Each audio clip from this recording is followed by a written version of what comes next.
Juan 18, 28, vamos a leer hasta el 32 porque no creo que podamos avanzar mucho este día. Si el tiempo nos lo permite, entonces avanzaremos más. Juan 18, 28 al 32, la palabra de Dios, si me sigue con la mirada, dice: llevaron a Jesús de casa de Caifás al pretorio, era de mañana, y ellos no entraron en el pretorio para no contaminarse, y así poder comer la Pascua. Entonces salió Pilato a ellos y les dijo: ¿qué acusación traéis contra este hombre? Respondieron y le dijeron: si éste no fuera malhechor, no te lo habríamos entregado. Entonces les dijo Pilato: tomadle vosotros y juzgadle según vuestra ley. Y los judíos le dijeron: a nosotros no nos está permitido dar muerte a nadie, para que se cumpliese la palabra que Jesús había dicho, dando a entender de qué muerte iba a morir. Vamos a sentarnos, verso. En la noche que arrestaron a Jesucristo con el testimonio de Judas, Judas fue el que lo traicionó y el que sirvió de testigo.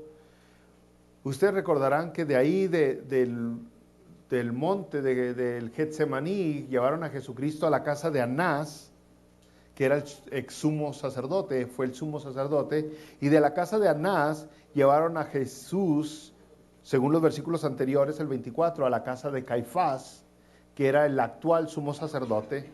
Ahora este versículo, volviendo a la cita que acabamos de leer, versículo 28, dice: llevaron a Jesús de casa de Caifás al pretorio. Antes de la crucifixión, Jesucristo tuvo 6 cortes, o 6 apariciones, o la gente discutió 6 veces qué hacer con él, como usted lo quiera mencionar, ¿no? La primera, como ya se lo mencioné, fue con Anás, y era en la noche cuando lo arrestaron, y fue en la noche cuando lo llevaron a la casa de Anás. El versículo 13 dice: y le llevaron primeramente a Anás. La segunda de ahí, Anás lo mandó con Caifás. El versículo 24 dice: Anás entonces le envió atado a Caifás. A Caifás.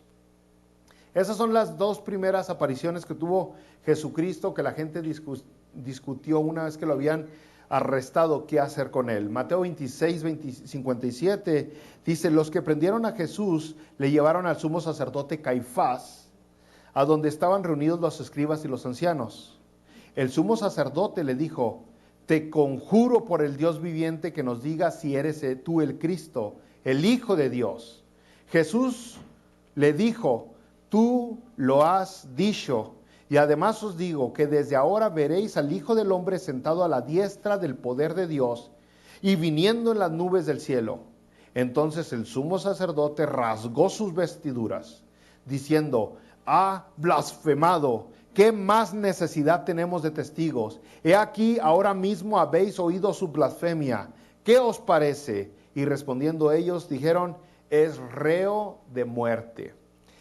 Para la segunda aparición, que era de noche también en la casa de Caifás, ellos ya habían decidido cuál era el castigo para Jesucristo: muerte. Otra vez, legalmente, la ley judía no estaba correcto, no era legal enjuiciar a alguien de noche, tenía que ser de día. Pero a Jesucristo lo arrestaron de noche, lo llevaron con Anás de noche, y ahí fue donde el alguacil le puso una bofetada a Jesucristo porque se molestó con su respuesta. Después de la bofetada llevan a Jesucristo de noche todavía con Caifás, y ahí es donde delante del Sanedrín deciden todos que se merece la muerte. Ese es todo el juicio que tiene Jesucristo antes de que todos decidan que es digno de la pena de muerte. En la segunda aparición con el sumo sacerdote Caifás. Ahora, estas personas se levantan muy de madrugada, fíjese, se durmieron bien noche, si es que durmieron, pero se levantan muy de madrugada para ir a la corte romana ahora, que es el pretorio, para ir a la corte romana, para ser los primeros que reciben en la corte romana. Pero antes de eso, antes de que se levantaran antes de que lo llevaran, se reunieron ellos, que es la tercera aparición. Se reúnen ellos para decidir qué es lo que van a hacer y dicen, vamos a llevarlo con Pilato, ya que es digno de muerte, ahora lo van a llevar con Pilato. Podrían decir, lo asesinamos nosotros mismos, aquí a pedradas, lo sacamos de la ciudad y lo apedreamos, pero no decidieron llevarlo a la corte romana. Esa fue la tercera reunión que tuvieron para ver qué hacían con Jesucristo. En Marcos 15:1 dice, muy de mañana, habiendo tenido consejo los principales sacerdotes, ¿se fijó? Se reunieron ellos. Esa fue la tercera corte que hicieron contra Jesucristo. Dice, muy de mañana, habiendo tenido consejo los principales sacerdotes con los ancianos, con los escribas y con todo el concilio, llevaron a Jesús atado y le entregaron a Pilato. Y ya cuando aparece con Pilato, ya es la cuarta corte de Jesucristo. La cuarta corte. Primero fue con Anás, luego Caifás y el Sanedrín, y otra vez Caifás y el Sanedrín, donde deciden llevarlo con Pilato. Pero en la segunda aparición ya habían decidido asesinarlo. Luego viene la cuarta, que es el versículo 28. Llevaron a Jesús de casa de Caifás al pretorio, en la cita que tenemos el día de hoy. Esa es la cuarta aparición. Ya la quinta, en Lucas 23, 6, 7, dice, entonces Pilato, después de que lo llevan con Pilato, dice, entonces Pilato, oyendo decir Galilea, porque Jesús era en Nazaret, y Nazaret estaba en Galilea. Galilea era como el estado y Nazaret de la ciudad, y Galilea estaba bajo otro gobernador. Judea estaba bajo el gobernador Pilato, y Galilea estaba bajo el gobernador Herodes. Entonces Pilato, oyendo decir Galilea, preguntó si el hombre era Galileo. Y al saber que era de la jurisdicción de Herodes, le remitió a Herodes, que en aquellos días también estaba en Jerusalén. Estaban en Jerusalén los dos, pues era el tiempo de la Pascua, se necesitaba mucha protección porque venían miles y miles y miles de personas a Jerusalén, así que habían venido de sus fuertes ambos para estar en Jerusalén. Y esa fue la quinta corte que tiene Jesucristo ahora con Herodes. Y la sexta es otra vez con Pilato, porque Herodes tampoco quiere nada que ver y lo regresa con Pilato. En Lucas 23:11 dice, entonces Herodes con sus soldados le menospreció y escarneció, vistiéndole de una ropa espléndida, y volvió a enviarle a Pilato. A Pilato.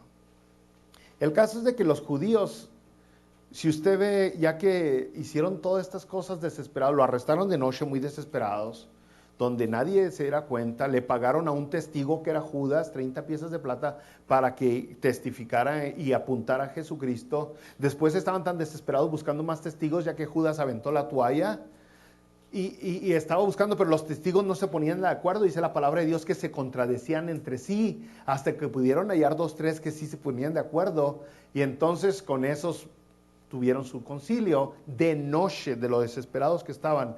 De noche tuvieron concilio, y luego muy de madrugada tuvieron otro concilio, y muy de temprano llevaron a Jesucristo contra Pilato. Estaban tan desesperados por asesinar a Jesucristo, tan desesperados. No lo hubieran arrestado de noche, no le hubieran hecho el juicio de noche, que era ilegal. No se hubieran levantado tan de madrugada sabiendo que venían unos días muy largos con la Pascua, pero ellos querían ser los primeros en el pretorio, en la corte, y que hacerle su juicio de muerte que fuera legal con Pilato, y tan desesperados que se movieron para que no se les escapara la oportunidad de asesinarlo. Juan 18:28 otra vez, dice, llevaron a Jesús de casa de Caifás al pretorio. Era de mañana, y ellos no entraron en el pretorio para no contaminarse y así poder comer la Pascua. Otra vez, el pretorio, brothers, es la palabra en latín de pretor, que viene a ser un gobernador, un regente, un gobernador, ¿no? Era el que era el líder y el juez que Roma había puesto en esos lugares, y era donde vivía el líder y juez, o donde tenía su corte, y también aparte de tener su corte, también tenía su vivienda ahí en ese lugar, ¿no? Así que era el edificio que Roma tenía designado para su gobernador en Jerusalén. Pero ante la hipocresía religiosa, que esa se ve mucho aún el día de hoy, brothers, podemos ver unas cosas muy impactantes para nosotros. Dice que se quedaron fuera, no entraron al pretorio, no entraron a la residencia o a la corte del gobernador para no contaminarse. Porque eso para ellos entrar a una casa de gentiles los iba a hacer impuros. Eso no está en la ley, no está en el Pentateuco, no es algo que está escrito en la palabra de Dios, que si tú entras a la casa de un gentil te haces impuro. Lo que está escrito ya en número 19 es que si tú tocas un muerto, te hace impuro. Y todo número 19 habla sobre lo que te hace impuro o estar cerca de una persona que ha fallecido. Entonces ellos inventan esto y está escrito en el Mishnah, que es su ley oral. Está escrito que es impuro entrar a la casa de los gentiles, ya que habían ellos adoptado la idea que los gentiles abortaban a sus hijos y entonces tenían a un muerto ahí en la casa o lo tiraban en el retrete. Entonces, si ellos entraban iban a ser impuros también. Pero es un invento, y sigue siendo hasta el día de hoy un invento de la religión judía, de que el entrar a la casa de un gentil no te hace digno de estar delante de Dios y por lo tal tienes que pasarte unos días separado para que te puedas purificar nuevamente. Un invento más de la religión. Pero qué cosa tan rara, ¿no? Ellos preocupados por eso, pero no están preocupados por asesinar a una persona que es inocente. No están preocupados por... Eso es lo que hacen los religiosos. Tanto legalista religioso de nuestras mismas iglesias, que se fijan tanto en un árbol que no pueden apreciar todo el bosque. No pueden ver toda la imagen por estar tan concentraditos en si trae aretitos, en si se peina así, en si ven acá o si acá, y no pueden ver toda la imagen, por lo tal acaban siendo unas personas despreciables para Dios. Y eso es lo que estamos viendo aquí con ellos. Estas personas están muy preocupadas de guardar una ley humana, una ley carnal, una ley inventada por ellos, una ley superficial, sin ningún trasfondo espiritual, pero no están preocupados en asesinar a una persona inocente. No están preocupados en lo que verdaderamente importa. El versículo 29. Entonces salió Pilato a ellos, ya que ellos no quisieron entrar al pretorio. Entonces salió Pilato a ellos y les dijo: ¿qué acusación traes contra este hombre? Ellos respondieron y le dijeron: si este no fuera malhechor, no te lo habríamos entregado. Ellos ya sabían qué buscaban, si no hubieran ido. Si no buscaban la muerte, no hubieran ido ahí con Pilato. Pero si usted se da cuenta, estas personas son muy atrevidas, los judíos, los líderes religiosos, son muy atrevidos en la manera en que le hablan a Pilato. En esa manera, casi sin respeto, casi sin temor alguno, que le hablan a Pilato. Y hay una razón atrás de eso, hay un porqué. Fíjese, Pilato tenía miedo de perder su puesto como el gobernador. Las cosas estaban muy en cuerda floja para los gobernadores ahí en Judea. Y eso es lo que la palabra de Dios nos indica en el próximo capítulo, el capítulo 19, versículo 4, dice: entonces Pilato salió otra vez y les dijo: mirad, os lo traigo fuera para que entendáis que ningún delito hallo en él. No encontró delito Pilato en él. Pero el versículo 6 dice: cuando le vieron los principales sacerdotes y los alguaciles, dieron voces diciendo: crucifícale, crucifícale, crucifícale. Pilato les dijo: tomadle vosotros y crucificadle, porque ya no hallo delito en él. Cuando Pilato escuchó nuevamente los gritos, dice el versículo 8, cuando Pilato oyó decir esto, tuvo más miedo. Fíjese, Pilato, el gobernador, tuvo miedo. Versículo 12, el capítulo 19, desde entonces procuraba Pilato soltarle. Pilato procuraba soltarle, pero los judíos daban voces diciendo: si a este sueltas, no eres amigo de César. Todo el que se hace rey a César se opone. Pero ellos le gritaron, versículo 15: no tenemos más rey que César. Los mismos judíos estaban halagando al César. Y entonces Pilato le entró miedo, porque estaba su puesto en juego, su poderío, su liderazgo estaba en juego. Y es que usted tiene que saber la historia. Le digo, cuando uno interpreta la palabra de Dios, tiene uno que conocer la historia. Usted recordará que cuando nació Jesucristo estaba de rey Herodes el Grande. Y este Herodes el Grande estaba sobre todo lo que es la Tierra Santa, gobernaba mucho. Pero cuando muere Herodes el Grande, por allá por el año cuarto después de Jesucristo, su reino es dividido entre sus hijos. Entre sus hijos es dividido su reino. A uno les tocó este lado, otro aquel lado, otro aquel lado. Y Roma lo permitió. Pero en especial en Judea, el gobernador que siempre quedó en Judea fue muy malo, hubieron muchos fracasos. El primero, el hijo de Herodes, fue tan despiadado que los judíos fueron con Roma y pidieron otro gobernador y Roma lo quitó y puso otro y después otro y después otro. Y ya cuando llegamos a Pilato, Pilato ya era como el sexto que había sido puesto en Judea. Entonces usted puede entender que Pilato sabía qué tan frágil estaba su puesto ahí. Qué tan difícil estaba mantener el lugar en esa área. No era algo fácil. No era algo sencillo quedarse ahí. Entonces, con eso de que Roma pone y quita a muchos, Pilato tenía inseguridad en su reino. No sabemos muy bien de dónde viene Pilato, pero vemos que aquí tiene un puesto bueno. Y a pesar de que él mismo no encontró culpable a Jesucristo, él era juez, tenía cierta noción de justicia, conocía la justicia romana, sabía quiénes eran dignos de muerte, y cuando vio a Jesucristo, no halló, él sí no halló para qué asesinarlo. Usted leyó conmigo. Pero aún así el miedo que tenía Pilato era mucho, tanto que aún su esposa, allá en Mateo 27, su esposa le ruega que tratara bien a Jesús. Le pidió la esposa por Jesucristo, que era un hombre justo. Pero ni aún el ruego de la esposa pudo con el miedo de Pilato. En Marcos 15:15 dice, y Pilato queriendo satisfacer al pueblo, ¿se fija? Pilato, queriendo satisfacer al pueblo, le soltó a Barrabás y entregó a Jesús después de azotarle para que fuese crucificado. Es como está la situación. Los judíos estaban tan desesperados por asesinarlo que no les importaba que fuera inocente. Pilato estaba tan desesperado por mantener su puesto que en realidad tampoco le importó que fuera inocente. Así es donde andamos, ¿no?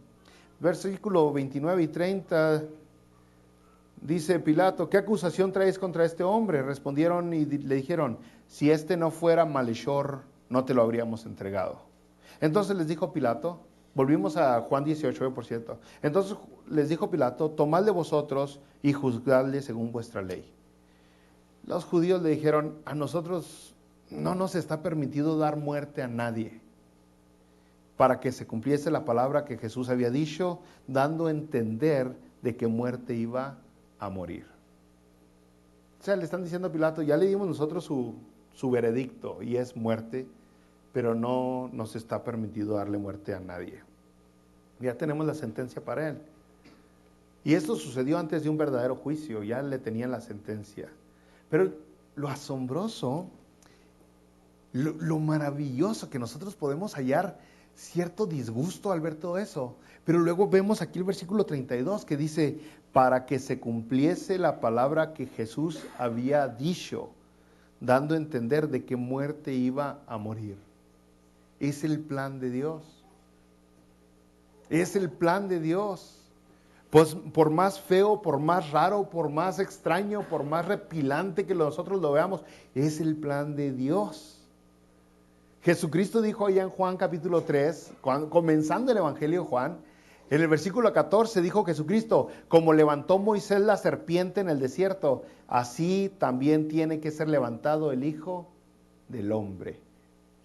Y aquí está diciendo, para que se cumpliese, dando a entender, otra vez, para que se cumpliese la palabra que Jesús había dicho, dando a entender de qué muerte iba a morir.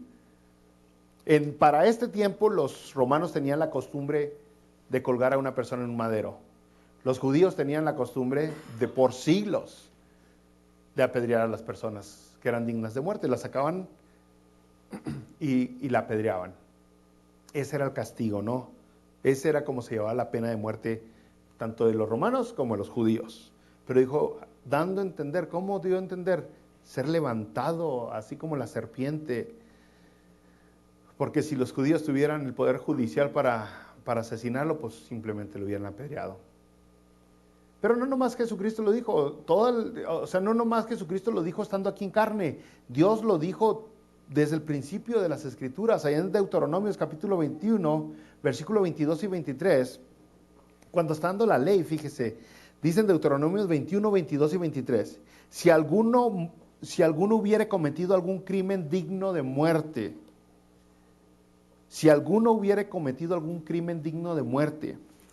y lo hicieres morir y lo colgareis en un madero, no dejaréis que su cuerpo pase la noche sobre el madero. Sin falta lo enterrarás el mismo día, porque maldito por Dios es el colgado. Aunque los judíos no practicaban eso, Jesucristo, Dios mismo puso una ley para los judíos de qué iba a pasar cuando alguien muriera colgado. Y eso se cumple con Jesucristo. El único colgado registrado fue Jesucristo de parte de los judíos. Salmo 22, versículo 16 también habla al respecto. Dice Salmo 22, 16, porque perros me han rodeado, me ha cercado cuadrilla de malignos, horadaron las manos y los pies.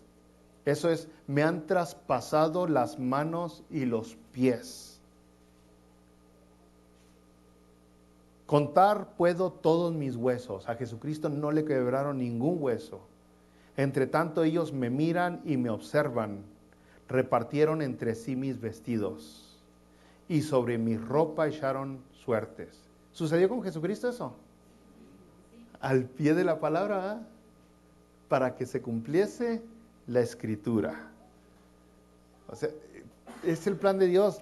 Es por eso que yo le digo, hay cosas que suceden que nosotros en serio que deseamos que no sucedan como están pasando, que sean diferentes, pero necesitamos entender, es el plan de Dios. Es el plan de Dios. Por más gacho que parezca, es el plan de Dios. Dios tiene una razón atrás de todas las cosas. Pero bueno, ahora sí, esta fue la introducción del mensaje de hoy. A donde quería llegar es a esto. ¿Por qué? ¿Cuál fue la razón por la que asesinaron a Jesucristo?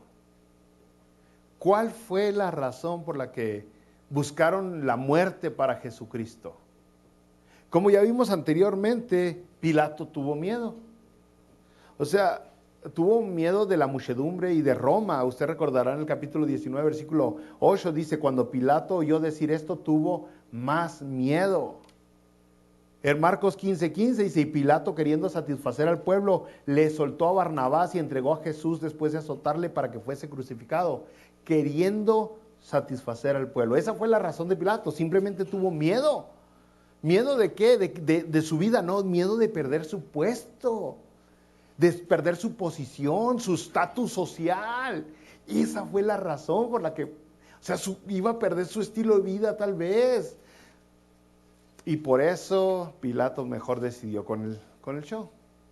Pero ¿cuál fue la razón de los judíos? Y aquí podríamos tener diferentes opiniones. Podríamos empezar diciendo, pues porque los judíos verdaderamente sintieron que Jesucristo era un hereje, que estaba, ¿se acuerdan que el mismo Juan dice que se hacía igual a Dios, haciéndose igual a Dios? Dice que de Jesucristo decía que Dios era su Padre y que ellos se enojaron porque se hacía igual a Dios y por eso buscaban asesinarle. Sí, pues con justicia, ellos eran celosos de Dios, tenían celo de su religión. Mateo 26, 64 dice así, Mateo 26, 64 al 66, Jesús les dijo, tú lo has dicho y además os digo, que desde ahora veréis al Hijo del Hombre sentado a la diestra del poder de Dios y viniendo en las nubes del cielo. Entonces el sumo sacerdote rasgó sus vestiduras diciendo, ha blasfemado. O sea, se sintió que este era un blasfemo verdaderamente. ¿Qué más necesidad tenemos de testigos? He aquí ahora mismo habéis oído su blasfemia, ¿qué os parece? Y respondieron ellos, es reo de muerte. O sea, digamos que se llenaron de ira, pero por las declaraciones que Jesucristo dijo. Porque ellos tenían un celo por Dios. Ellos buscaban proteger la ley de Dios. Era su trabajo proteger la ley de Dios. Y entonces por eso buscaban asesinar a Jesucristo. Un hereje simplemente es como cuando, podríamos decir, ¿no? Es como cuando un hereje tocara a su puerta, que usted sabe que esa persona de a tiro tiene torcida la palabra de Dios.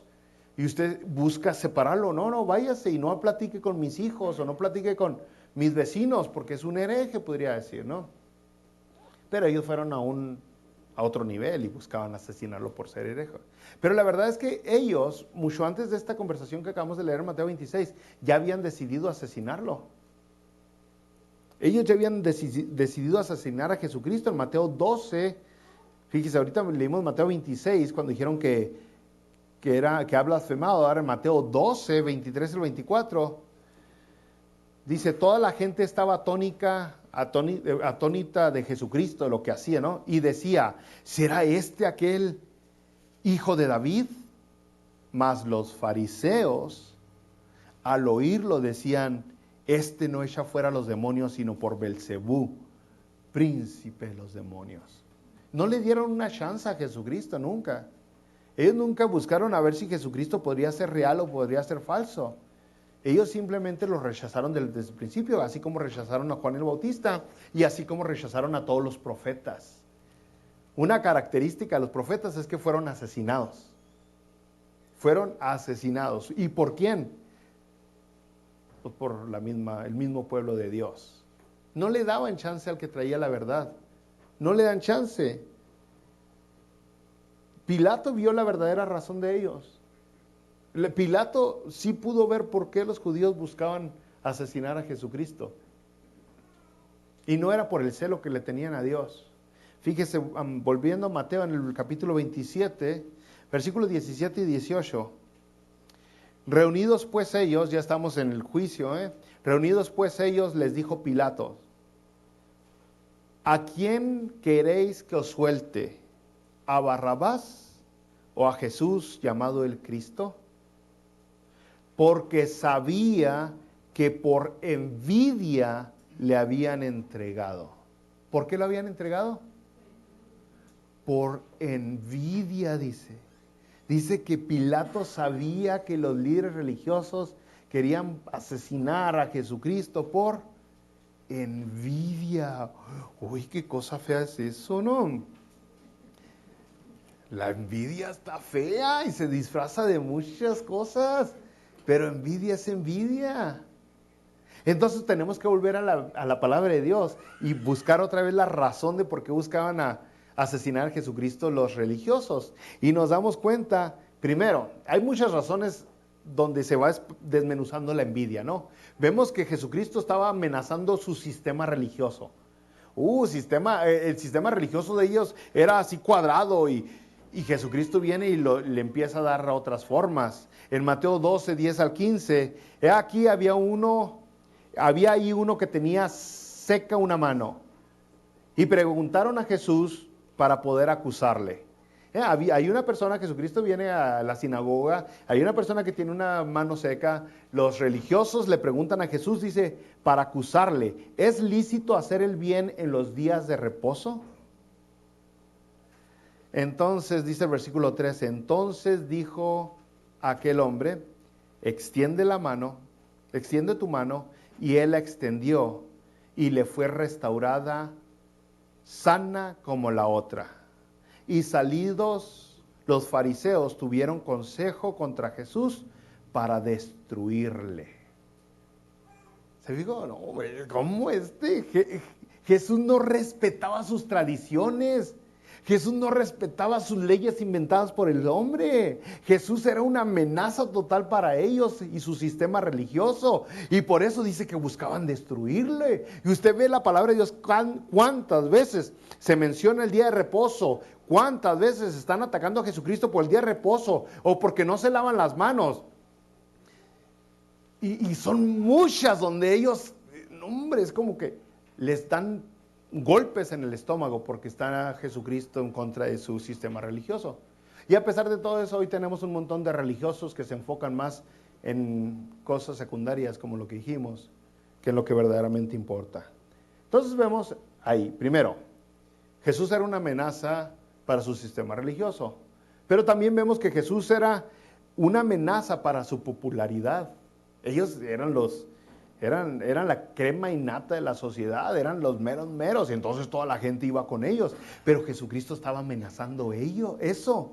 En Juan capítulo 7, versículo 31 al 33, dice, muchos de la multitud creyeron en él, en Jesucristo, y decían, el Cristo cuando venga, hará más señales que las que éste hace. O sea, están diciendo, oye, este es el Cristo, nadie puede hacer más que este. Los fariseos, oyendo a la gente que murmuraba de él estas cosas, y los principales sacerdotes y los fariseos, enviaron alguaciles para que le prendiesen. O sea, luego que querían, ¿por qué? Porque era ya más popular que ellos. Ya Jesucristo estaba teniendo más seguidores que ellos. Ya les estaba calando a ellos. Y no querían perder su estatus, querían mantener ese privilegio que tenían. Entonces también vemos que Jesucristo era una amenaza para su estilo de vida. Si su popularidad cae, su estilo de vida cae. En Juan 11, capítulo 47 al 50, entonces los principales sacerdotes y los fariseos reunieron el concilio y dijeron, ¿qué haremos? Porque este hombre hace muchas señales. Fíjese, hace muchas señales y no se detuvieron a meditar. Este hombre hace muchas señales. Si le dejamos así, todos creerán en él. Y vendrán los romanos y destruirán nuestro lugar santo y nuestra nación. Entonces Caifás dijo, conviene que un hombre muera por el pueblo y no que toda la nación perezca. O sea, no les importó si este hombre era otra vez bueno, era justo, venía de Dios. No les importó si este hombre era un verdadero profeta o era el verdadero Mesías o era Dios encarnado. Lo único que les importó es su estilo de vida. Voy a perder mi estilo de vida, mi casa donde vivo, mi camello que tengo. O sea, es lo mejor de lo mejor. Tengo la tecnología más avanzada. Tengo escoba de palma de el mar salado. Les importó más su estilo de vida y no les importó entonces ver si ese hombre era lo que decía ser, a pesar de que Jesucristo hacía señales más de las que jamás se habían hecho. Oiga, pues hablando de señales, son muy pocos los tiempos en la historia humana que han habido señales. Muy pocos. El día de hoy los religiosos le quieren exagerar como que siempre ha habido este movimiento místico y sobrenatural, pero son muy pocos. Podemos en el Antiguo Testamento ver muy poco tiempo en todos los años que abarca, todos los miles de años que abarca el Antiguo Testamento de señales. Vemos en el tiempo de Moisés unas señales muy cortas a ese tiempo del Éxodo. Y luego ya no volvemos a ver ese tipo de cosas asombrosas hasta que venga Elías, hasta que viene Elías y Eliseo. Y nomás en el tiempo de ellos hay señales supernaturales, sobrenaturales. Y luego no se vuelve a ver nada de señales de ese poder, de esa magnitud. Y todavía para el colmo vienen 400 años de silencio, donde Dios no habla a la humanidad a través de ningún profeta ni de ningún sacerdote. 400 años antes de que viniera Jesucristo, Dios se quedó callado para la humanidad. Son muchos años. Y después de tanto silencio, viene Jesucristo haciendo milagros, señales, dando prueba, hablando con sabiduría, y aún así ellos no pudieron decir, oye, ¿algo asombroso está pasando? ¿Algo extraordinario está pasando? Más bien le acusaron que hacía señales porque estaba del lado de Belcebú. Dijeron que era mejor asesinarlo porque después su estilo de vida iba a ser afectado. No podían ver las cosas con claridad porque habían otras prioridades en su vida, habían otros intereses en su vida, porque no les importaba tanto la verdad, les importaba tanto lo que estaba aquí en la tierra, terrenal, pasajero, temporal. Pero también, pues si les afectaba el estilo de vida, entonces les iba a afectar la bolsa. Y óigame, no, la bolsa no. Nosotros sabemos de qué estoy hablando porque, fíjese, nosotros hemos trabajado con iglesias americanas y somos bien diferentes aunque digan, ay, todos somos iguales, no es cierto. Mire, por ejemplo, un americano, en las iglesias americanas, si decimos, vamos a tumbar ese cuarto para hacer más grande, luego juntan billete y contratan a un contratista. Pero nosotros cuidamos mucho el billete y mejor nos ofrecemos a venir a trabajar. Así somos nosotros. En lugar de contratar a alguien, pues ¿para qué si nosotros podemos hacerlo? Y la razón es porque batallamos tanto para hacer el dinero como para soltárselo a un contratista así nomás como así. Entonces, el dinero mueve mucho a las personas. Y ahí Jesucristo era donde les estaba golpeando también en el dinero. El billete. Usted sabe muchos dichos para el billete, ¿no? Dinero habla, el dinero hace que el mundo dé vueltas. ¿Qué pasó? Con dinero baila el perro, ¿ya vio? O sea, hay mucho del dinero porque el dinero en realidad mueve. La palabra de Dios dice que el amor, no el dinero, el amor al dinero es la raíz de todos los males, dice la palabra de Dios. Y entonces, pues Jesucristo les pegó en la cartera, mire, Marcos 11 y 11:15, se lo voy a medio parafraseado porque está largo. Dice Marcos 11:15, vinieron pues a Jerusalén, Jesús y sus discípulos, y entrando Jesús en el templo, comenzó a echar fuera a los que vendían y compraban en el templo, y volcó las mesas de los cambistas y las sillas de los que vendían paloma. Y luego les dice a todos, mi casa, vosotros la habéis hecho cueva de ladrones. Versículo 18, y lo oyeron los escribas y los principales sacerdotes y buscaban cómo matarle. ¿Se fijó? No, o sea, no me pegues en la cartera, por favor. No me pegues ahí. Puedes golpearme en cualquier otro lado, pero no en el billete. No en el billete. ¿Sabe? Los seres humanos somos muy predecibles. Por ejemplo, este es el tiempo donde la sociedad ha tenido un cambio como, y estoy hablando de Estados Unidos ahorita, como muy pocas veces. En Estados Unidos, por lo general, el político que ha ganado es el que promete mejor billete a las personas. O sea, donde las personas lo ven a ese que quiere ser presidente y dicen, con el país va a mejorar. Y están hablando de billete. Son nomás en estos últimos años donde la inmoralidad ha crecido tanto y donde las personas empiezan a batallar para decidir entre sus pasiones o su cartera. ¿Qué quiero tener? ¿Mis pasiones lujuriosas o buen billete? Y es ahorita por eso que hay un debate tan grande, porque un candidato ofrece pasiones para todos. Libertad, si quieres abortar a tu bebé, abórtalo para que siga siendo libre. ¿Quieres tener sexo con árboles? Sexo con árboles, con pinos y con lo que quieras. Libertad, el ser humano que decida. Pero hay otro que ofrece estabilidad, mejorar, bajarle el precio a la gasolina, pagar más por su trabajo.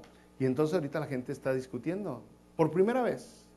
Porque de aquí a atrás, la gente fácilmente votaba, se podía decir quién iba a ganar, porque la gente se gobernaba por el dinero, por el dinero. Pero ahorita la gente dice, pues ¿qué quiero más? ¿Dinero? ¿O libertad para hacer lo que quiera con mi cuerpo? Para llenar mis placeres, para satisfacer mis deseos. Porque este no quiere permitir esto y no quiere permitir aquello. Y entonces es el primer tiempo en la sociedad donde la gente está teniendo dificultades para ver por quién vota. Donde tienen que decidir. No le estoy diciendo que está bien uno o el otro, perdón, que está sí, que está bien uno el otro, porque el buscar dinero, otra vez, como dijimos, la palabra de Dios, el amar el dinero es la raíz de todos los males, y pues los placeres también nos llevan a la muerte. Pero resulta que los judíos estaban viendo que su bolsa les estaba afectando. Eso es lo que estaban viendo. Lo que les daba placer a los judíos, pues era la popularidad, la fama, el éxito, y eso era lo que los mantenía felices a ellos también, y por eso también buscaban matarle a Jesucristo. Lo que podemos ver aquí que la maldad del ser humano puede llegar a tanto que por un lado puede aparentar algo bueno como algún líder religioso, un líder espiritual, una persona que busca el bienestar de sus seguidores, pero en realidad por atrás esa misma persona es una persona envidiosa, como dijo Pilato, ¿verdad? Egoísta, avariciosa, tacaña, inmoral, pero delante de las personas aparece como alguien bueno, gentil, amable, incluso a veces humilde. Y eso es lo que estamos viendo con ellos. Ya que tenían todos estos sentimientos atorados en contra de Jesucristo, cuando llegó el tiempo de hacerle juicio, su juicio estuvo nublado. ¿Entendió? No pudieron ver ellos si estaban bien o si estaban mal. Simplemente ellos que deseaban quitar esa amenaza que tenían delante de ellos. Lo mismo nos puede pasar a nosotros, y yo creo que nos pasa muy seguido. Cuando nosotros hacemos juicio con una persona, muchas veces no enjuiciamos con el juicio divino, simplemente enjuiciamos si me saludó, si no me saludó, si me trajo chocolatitos, si me dijo cosas bonitas o no. Y entonces nuestro juicio muchas veces está nublado. Muchas veces cuando en las iglesias elegimos algún servidor, aquí un diácono, un maestro, un predicador, cuando elegimos a alguien en la iglesia, muchas veces no elegimos al que está más calificado o al que está más bien espiritualmente. Buscamos al que me cae más bien, al que es mi compa, con el que me acoplo. Eso es lo que hace todo el mundo en todo el trabajo. O sea, yo en la iglesia donde conocí a mi esposa, ahí a quien le daban puestos era el que tenía carro. Si usted allá en México tenía carro, tenía un puesto en la iglesia. Seguro, garantizado. Y los que caminábamos éramos los más cateadones, al menos de que nadie más quisiera ese puesto, entonces ya, bueno, pues te lo damos. A quien le daban puestos eran a los hijos de los pastores y los familiares de los pastores. Porque nuestro juicio está nublado para ver quién está calificado, para ver quién debería de estar donde lo necesitamos. Y es lo mismo hoy, le digo, la gente cuando va a ver a alguien, no nos vemos a ver qué tan espiritual está, qué tan maduro está, qué tan servicial es, qué tan humilde es, qué tan calificado otra vez está, o qué tan hábil es para hacer lo que tiene que hacer. Simplemente, pues como es mi compa, sí, pónganlo. ¿Por qué no lo ponen? Pónganlo, es mi amigo, me cae bien. Me texteó anoche, entonces ya me cayó bien. Un juicio nublado para hacer las cosas, para tomar decisiones. Y eso es lo que les pasó a los judíos. Ya cuando llegaron el tiempo de enjuiciar a Jesucristo, ni juicio le hicieron. Ya tenían el veredicto, bro. Eso es lo que le pasó a Pilato. Al último, su juicio, aunque él supo que era inocente, su juicio estuvo nublado. No pudo Pilato dar un veredicto correcto. Porque otra vez, el ser humano, usted se va a dar cuenta que siempre está en busca o de riquezas, o de poder, de placer, y por conseguir una de esas cosas está dispuesto a hacer cosas viles, por buscar eso, aunque sea injusto. Y mientras nosotros seamos guiados por nuestros sentimientos, por nuestras emociones, vamos a ser incapaces de tomar decisiones correctas. ¿Cómo fueron ellos? Como fueron los judíos, como fue Pilato. No pudieron tomar la decisión correcta porque sus obras eran malas. Así que, ¿cuál es el consejo de hoy? Pues vamos a ponernos bien con Dios. Dios, quítame esta nube que tengo de emociones y de sentimientos para ver las cosas como son, para hacer un juicio correcto delante de las situaciones, delante de las circunstancias. No permitas emociones. Y tristemente eso es lo que las religiones hacemos hoy, ¿no? Intentamos llegarle a las personas por las religiones, por las emociones. Si yo quiero que usted ofrende más hoy, ahorita después del servicio después de la predicación levantamos ofrenda. ¿Qué puedo hacer? llegarle a sus emociones.